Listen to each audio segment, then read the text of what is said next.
బ్రేకింగ్లో చూస్తున్నాం. నల్గొండ జిల్లాలో రెండో విడత గ్రామ పంచాయతీ ఎన్నికల్లో భాగంగా మిర్యాలగూడ మండలం ముల్కల కాల్వ గ్రామంలో ఉద్రిక్తత చోటు చేసుకుంది.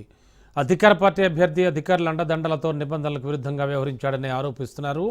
ఓటమి చెందిన అభ్యర్థి బయటకు వస్తున్న సమయంలో అందరూ చూస్తుండగానే గెలిచిన అభ్యర్థి దాడి చేయడంతో తీవ్ర గాయాలు పాలయ్యారు. ఎన్నిక సజావుగా సాగలేదని తిరిగి ఎన్నిక నిర్వహించాలని గ్రామస్తులు డిమాండ్ చేస్తున్నారు.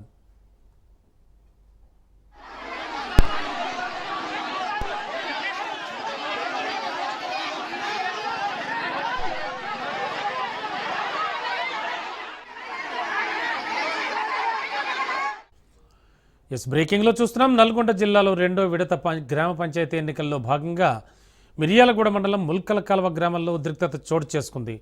అధికార పార్టీ అభ్యర్థి అధికారుల అండదండలతో నిబంధనలకు విరుద్ధంగా వ్యవహరించాడని ఆరోపిస్తున్నారు. ఓటమి చెందిన అభ్యర్థి బయటకు వస్తున్న సమయంలో అందరూ చూస్తుండగానే గెలిచిన అభ్యర్థి దాడి చేశారని చెప్తున్నారు. దీంతో తీవ్ర గాయాల పాలయ్యాడు. ఇక లేటెస్ట్ ఇదే అంశానికి సంబంధించి మా కరెస్పాండెంట్ పుల్లారావు అందిస్తారు. పుల్లారావు, ఏం జరిగింది యాక్చువల్లీ ఈ గ్రామంలో?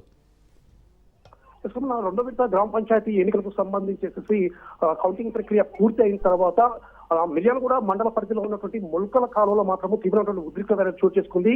కౌంటింగ్ ప్రక్రియ అయిపోయిన తర్వాత ఓటమి చెందినటువంటి అభ్యర్థి ఇండిపెండెంట్ అభ్యర్థి ఆ యొక్క కౌంటింగ్ హాల్ నుంచి బయటకు వచ్చే సమయంలో అధికార పార్టీ అంటే కాంగ్రెస్ పార్టీ బలపరిచినటువంటి అభ్యర్థి ఎవరైతే ఉన్నారో వారికి సంబంధించిన వ్యక్తులు ఒక్కసారిగా అతనిపై దాడి చేసిన ఘటన చోటు చేసుకొని చెప్పవచ్చు. సో అందరూ పోలీసులు చూస్తున్నారు, అదేవిధంగా సిబ్బంది అంటే ఎన్నికలకు వచ్చినటువంటి సిబ్బంది కూడా ఆ యొక్క విషయాన్ని గమనిస్తున్నారు. గ్రామస్తులు అందరూ కూడా చూస్తున్న సమయంలోనే ఈ విధంగా దాడి చేయడం మాత్రం చాలా అమానుషం అని చెప్పిస్తున్న గ్రామస్తులు వాపోతున్న పరిస్థితి అయితే ఉండడం జరిగింది. ముఖ్యంగా అధికార పార్టీకి సంబంధించేసి ఆ పోలీసులు అయితే అదేవిధంగా ఎన్నికల సిబ్బంది పూర్తి స్థాయిలో సహకరించారని చెప్పేసి కూడా వాళ్ళు ఆరోపిస్తున్నారు. ముఖ్యంగా ఇదే విషయానికి సంబంధించేసి ఎవరైతే ఇండిపెండెంట్ అభ్యర్థిగా నిలబడ్డారో వారికి సంబంధించిన వ్యక్తులు ఎవరన్నా ఆ యొక్క కౌంటింగ్ హాల్ వద్దకు చేరుకున్నప్పుడు వాళ్ళని అక్కడి నుంచి తరిమి వేయడము, ఆ తర్వాత వీరికి సంబంధించిన వ్యక్తులు వస్తున్నప్పుడు మాత్రం వాళ్ళని మూకుమడిగా కూడా వచ్చినా కూడా వాళ్ళని లోపలికి పంపించడం ఇవన్నీ కూడా ఉదయం నుండి జరుగుతున్నాయి. దీని ఫస్ట్ నుంచి కూడా మేము ఆబ్జెక్ట్ చేస్తున్నాము.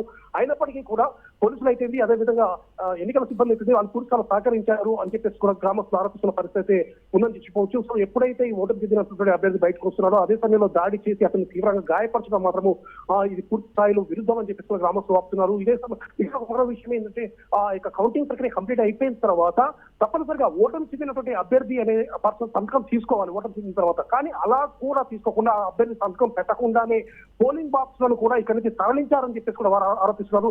సో ఈ విధంగా మేము సంతకం పెట్టకుండా ఆ యొక్క పోలింగ్ బాక్స్ ను ఏ విధంగా తరలిస్తారు, ఇది ఖచ్చితంగా పూర్తి స్థాయిలో నిబంధనలకు విరుద్ధము కాబట్టి ఇక్కడ ఎన్నిక మళ్ళీ నిర్వహించాలని చెప్పేసి కూడా గ్రామస్తులు డిమాండ్ చేస్తున్న పరిస్థితి ఉంది. Ramana, okay, thank you Pullarao.